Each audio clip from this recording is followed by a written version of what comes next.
guys made it. So as you saw, I've been ripping some boards down, and I'm working on making a series of coasters for a coworker of mine who's getting married. So the title of this will probably be Wedding Coasters. So it's just two different designs and then a little bit of information underneath them. And then this was just a test piece, testing the different powers of the laser to etch into it and stuff. So I am ripping these all down so that they're all the same size. And then what I'll do, swinging around over here, I will be cutting some thinner strips of this darker material, and I will then glue that onto the edge of these and then plane them down so they're all the same thickness. They'll only stick over, I don't know, 1/4 to 1/3 of an inch or so, and just run on the two sides, and then I'll cut them all so that they're nice squares, and then bring them over to the Milwaukee Makerspace and etch the wedding bells into them. And the reason why I'm just doing the darker material on the two sides as opposed to all the way around it is these boards are going to have to get planed down, and I can plane them down with these strips on the side relatively easily and get it that it's all nicely flush and smooth and thinner. Whereas if I have the thinner wood here on the sides, I would have to plane these down before I glue it all up and then have it all cut already so I can glue the edges on it. And as I learned from doing my last coasters that I made with the little checkerboard patterns on them, you have to get it all lined up perfectly. When you're gluing, it always doesn't work right. Whereas with this, I can just lay it flat, glue the strips on the sides, clamp them all, and clamp all these up that same way, and then plane them down together, or plane them down while they're glued together, so that I get a really nice flush smooth surface on that.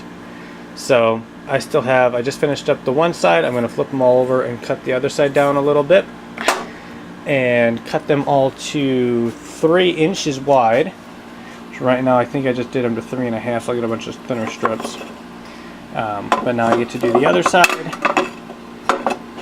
and this will have nice surfaces to glue to, and then I get to cut up a whole bunch of strips of this darker material. So let's get cutting these down some more, because well, I gotta go to work in about an hour, so I want to get as much done as I can, and then hopefully the individual who's getting married will be at work and I can show her this and she'll say, oh yeah, that's perfect. And it's considerably cheaper than what I was originally thinking of doing, because I wasn't going to do the outlines on them. So, without further ado, let's get back to cutting.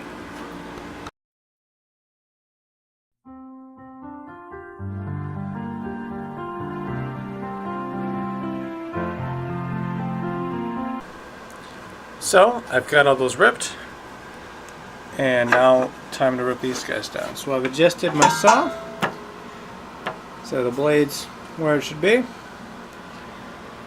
Again, I'm not an expert, that's just where I use it. And then I've got it set for 1/4 inch, and I'm going to run one through first, and dependent on how that turns out, I may end up switching to a 0 clearance plate, because I do have a large gap in here, and that'll just make me feel a little bit safer unless it goes through really well, which it may, I don't know. So I may be switching that out, maybe not, depending on how well this first cut goes. So let's try it out.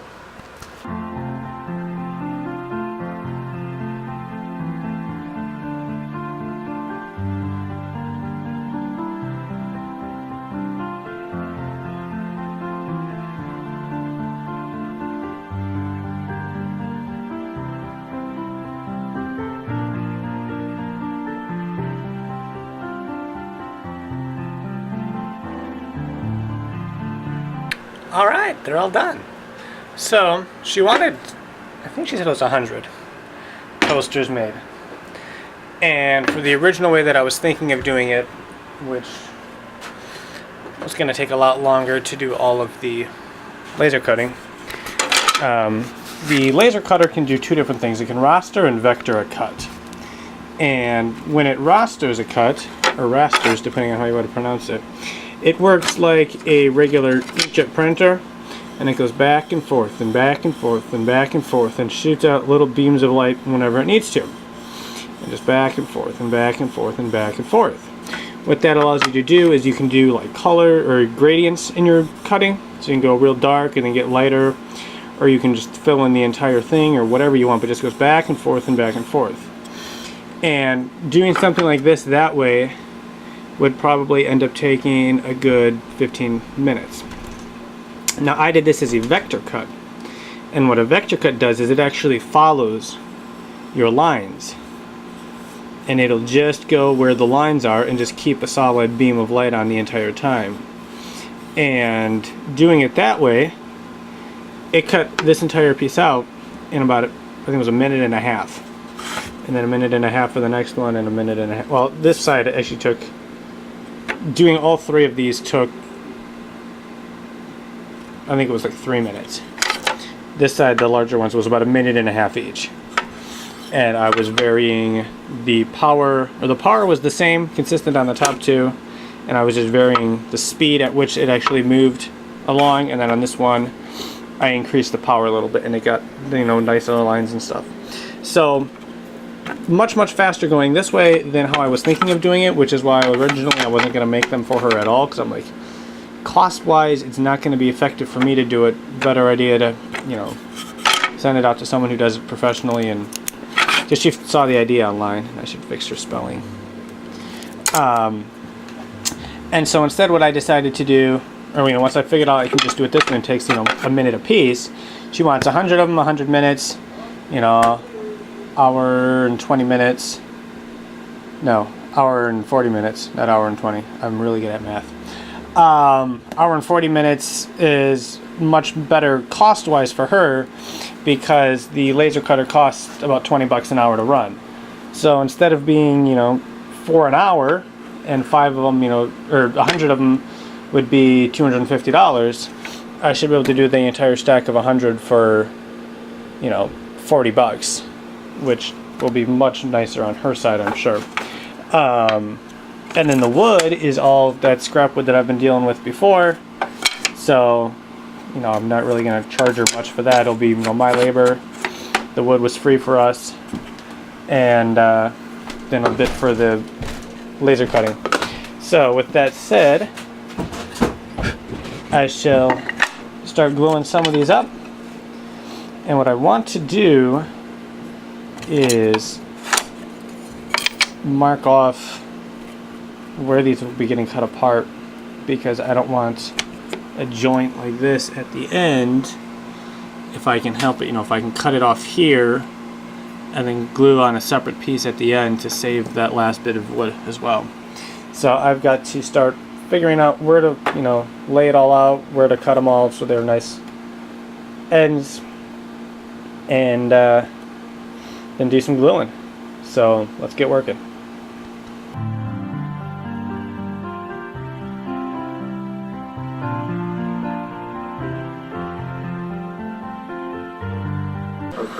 So you guys should be glad you don't have smell-o-vision.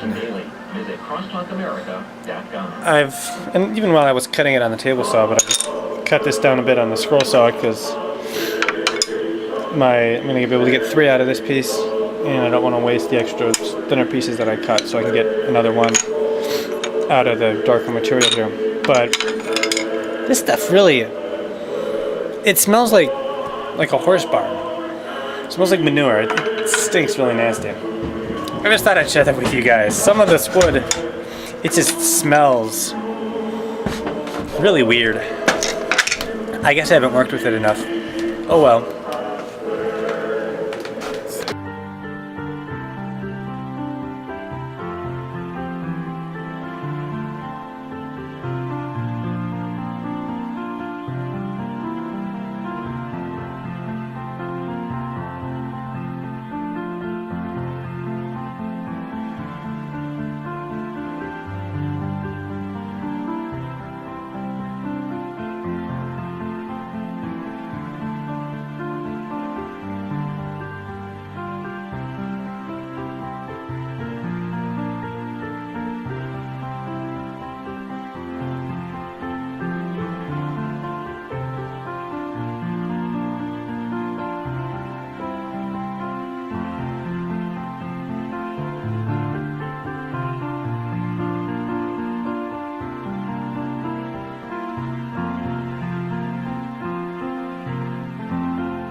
I've got 4 of these glued up, and I ran out of clamps, which is a common enough occurrence. So what I'll end up doing is I'll plane them down and knock off this top a bit until I get down to the sides on both, and then I'll flip them over, plane this side down a bit, so it'll be a little bit thinner than that, and then I'll set the blade to the width and start cutting them up. But I gotta wait a little bit for that because I gotta wait for the glue to dry. And so we'll see, either for me it'll be tomorrow or the day after, possibly, depending on what I have going on Saturday. And that's it. So as always, clean up after yourself. I did a superb job of that. I still have to find the broom and sweep a bit. But this is, and I can't even, I was going to write in the sawdust, but I cleaned up too much of that already. Oh, there we go.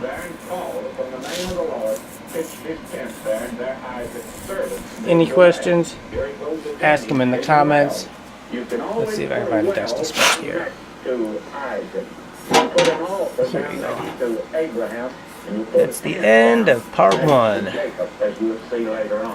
Like, comment, subscribe, all that sort of fun stuff. And I will catch you guys at the start of the next part. So, I've been gluing these all night.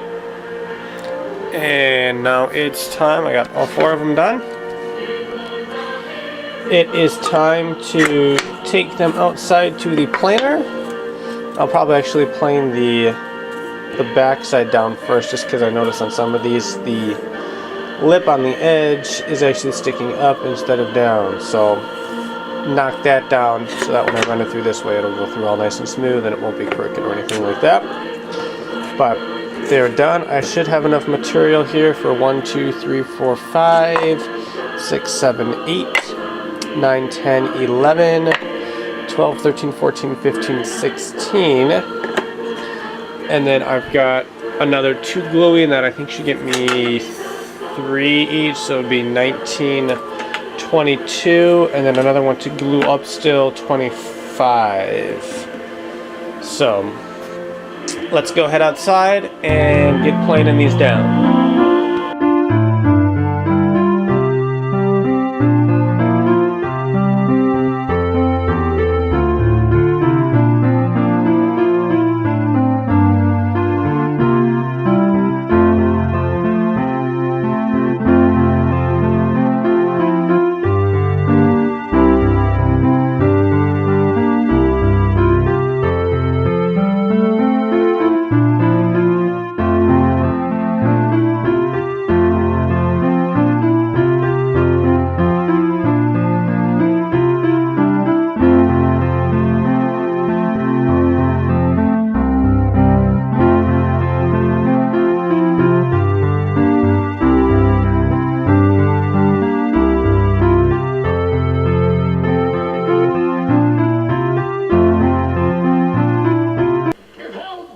Alright, so I just got back from planing all these down. Now have the surfaces are flush on both sides. I'm going to go sand them down a bit because the planer didn't leave the smoothest of surfaces, but it is, you know, flush across, so I'm glad for that. So I have to sand them and then just cut them into nice squares that I can then take them over to the Milwaukee Makerspace and laser etch all of them. So, should be some fun. Let's get the sander set up and get working on that.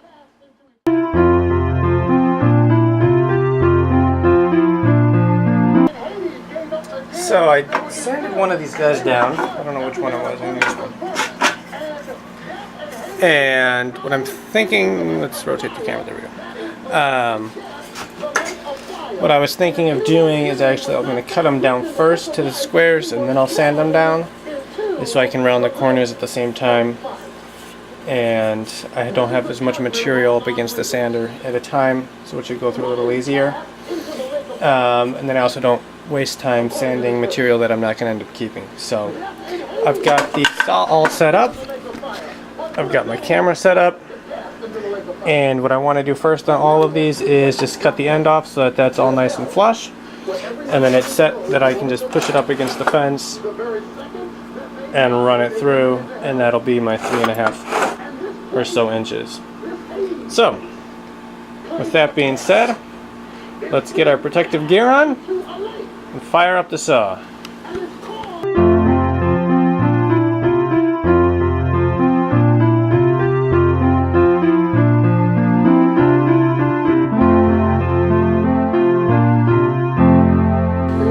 So, my battery died on my GoPro, and I don't know when. I don't know if it's while I was cutting, or, I mean, I'm assuming it was while I was cutting. But, I've got 11 of these. They're almost square. They're off by just a little bit.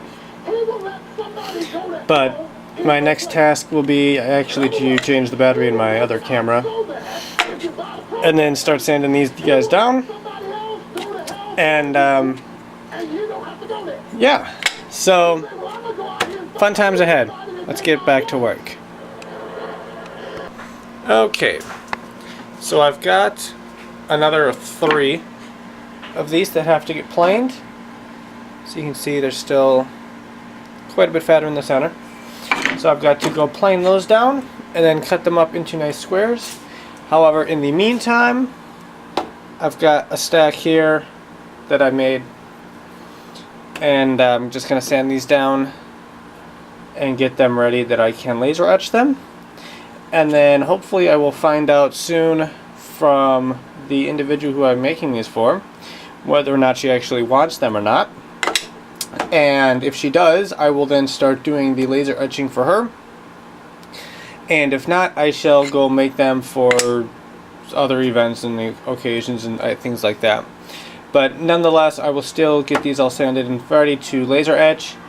And then I will show you how I set up for laser etching and stuff like that on the next video. So this video will just be all making the coasters, and then next week hopefully will end up being the how I do all my laser etching. So let's get sanding these things up and get them ready to do the laser etching.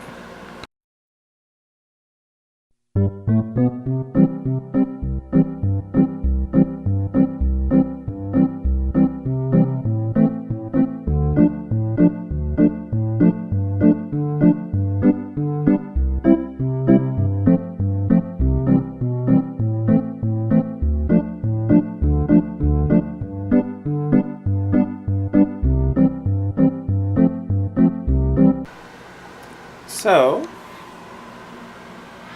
got them all sanded and ready to laser cut, laser etch, whatever you want to call it. I suppose in this instance it's etching because I'm not going all the way through. Now I just have another, well, she wants a total of 100. I don't have enough glued up right now or cut up for 100. I've got, I think it's 11 here.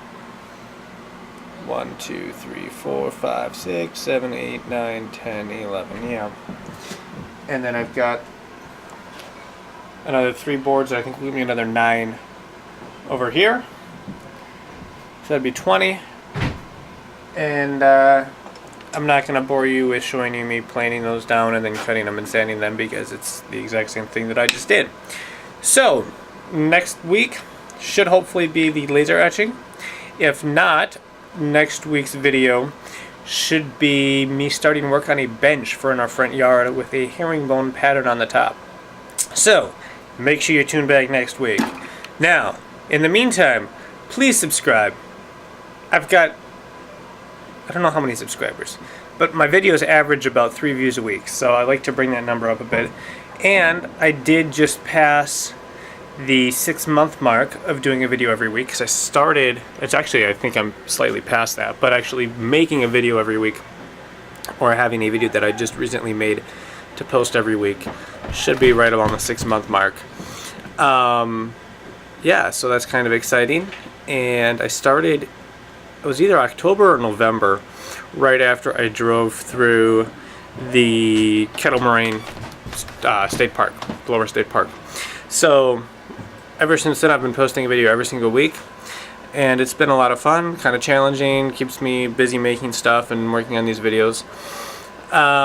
So yeah, I'd like just, some feedback, anything positive, negative, I'd like to do a Q&A again, or a Q&A, but as of yet I haven't really ever received any questions, so I probably won't be doing that. But hey, if I get some questions, I'll certainly be doing a Q&A for you guys. So stay tuned, and I'll see you all next week.